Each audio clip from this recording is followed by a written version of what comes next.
சூப்பரான பாஸ்தா செய்யலாம் வாங்க. ஃபாஸ்ட்டாகவே செய்யலாம். சுடுதண்ணியில் பாஸ்தாவை கொட்டிக்கலாம், உப்பு போட்டுக்கலாம், எண்ணெய் ஊற்றிக்கலாம், கிளறி விட்டுக்கலாம். அது வெந்த உடனே எடுத்து வடிகட்டிட்டு பச்சை தண்ணி ஊற்றி கழுவிக்கலாம். எண்ணெய் ஊற்றிக்கலாம். வெங்காயம் போட்டு வதக்கிக்கலாம். கண்ணாடி பதம் வந்தோடனே இஞ்சி பூண்டு பேஸ்ட்டு போட்டுக்கலாம். தக்காளி 2 தக்காளி அரைச்சி வச்சுருக்கேன், அதை ஊற்றிக்கலாம்.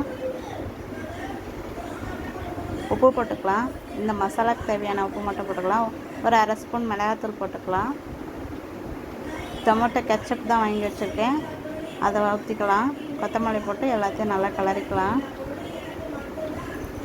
இப்போ பாஸ்தாவை போட்டுக்கலாம்.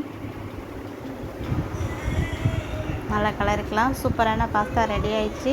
இப்போ வாங்க தட்டில் வச்சு சர்வ் பண்ணி சாப்பிடலாம்.